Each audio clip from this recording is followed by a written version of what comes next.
రావు గారు మాట్లాడుతూ రాష్ట్ర క్యాబినెట్ను ఉద్దేశించి మాట్లాడినటువంటి సందర్భాలను మనం చూసినాం.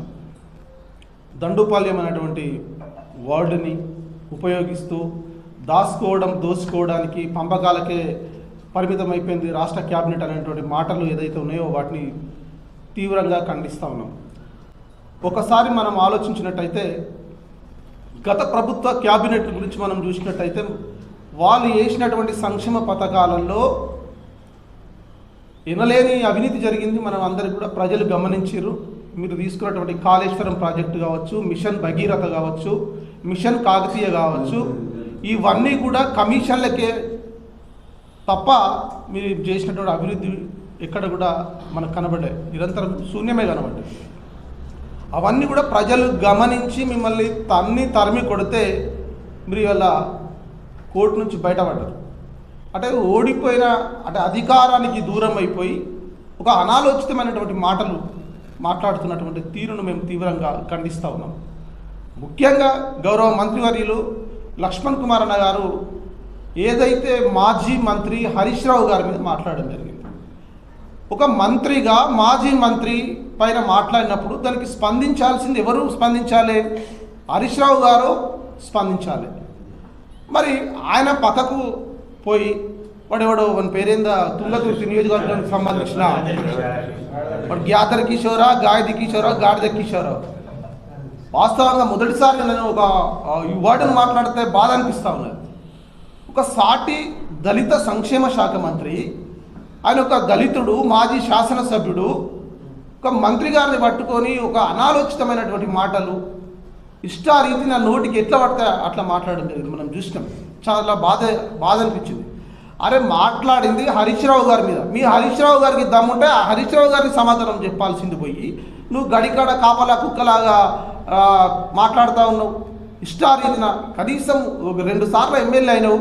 ఏదో తెలంగాణ ఉద్యమ పుణ్యమా అని ఉస్మానియా విద్యార్థుల త్యాగ ఫలితం నువ్వు ఇలా 2 సార్లు ఎమ్మెల్యే అయ్యి ఒక సాటి దళిత సామాజిక వర్గానికి సంబంధించినటువంటి మంత్రి గారిని పట్టుకొని ఇష్టమైనటువంటి మాట్లాడినటువంటి మాటలు నిజంగా చాలా బాధాకరం. దాన్ని తీవ్రంగా ఖండిస్తూ ఉన్నాం.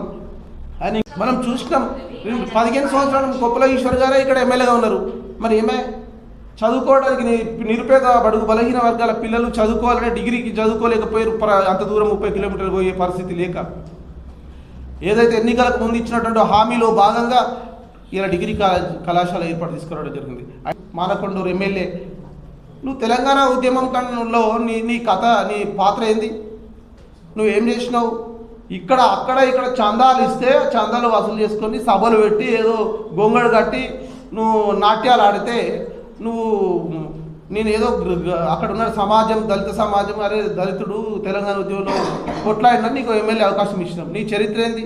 నీకు ఎక్కడికి వెళ్ళి వచ్చినా? నువ్వు చందాల మీద నడిపిన నీ ఉద్యమము ఇక నీకు వేల కోట్ల రూపాయలు ఎక్కడికి వెళ్ళి వచ్చినా? నీ ఫామ్ హౌస్లు ఎక్కడికి వెళ్ళి వచ్చినా? నీ భూములు ఎక్కడికి వెళ్ళి వచ్చినాయి? దోసుకున్నది మీరు. ఒకడేమో ఇసుక బిజినెస్ చేసి ఇలా ఇసుక మాఫీ చేసి దోసుకున్నది మీరు. ఇలా రసమై బాలకిషన్ నీ చరిత్ర ఏంది ఇప్పమంటావా? సాటి దళిత సామాజిక వర్గానికి సంబంధించిన ఎమ్మెల్యే కానీ కొంత గౌరవంగా మేము కాపాడుతూ ఉన్నాం. మీరు ఎవరైతే మాట్లాడినామో, ఎవరి మీద మాట్లాడినామో వాళ్ళు స్పందించాల్సింది పోయి వాళ్ళకు వత్తాసు పలకడానికి సిగ్గుండాలి కొంచెమన్నా. ఆత్మగౌరవాన్ని చంపుకొని దొరలకు వత్తాసు పలుకుతూ మీరు మాట్లాడుతున్నటువంటి తీరును తీవ్ర స్థాయిలో ఖండిస్తూ ఉన్నాం. ఇప్పటి త్రాగునీరు మీ పాలనలో ధర్మపురంలో మొత్తం నీటి కటకట ఉంటుండే. మహిళలందరూ బిందెలు తీసుకువచ్చి రోడ్డు మీద ధర్నాలు, నిరసనలు వ్యక్తం చేశారు. మీరు మర్చిపోయారు. మరి 20 నెలల్లో ఏ ఒక్కరైనా నీళ్ళ కోసం కొట్లాడిన చరిత్ర కనబడ్డదా? ఒకసారి ఆలోచన చేయండి.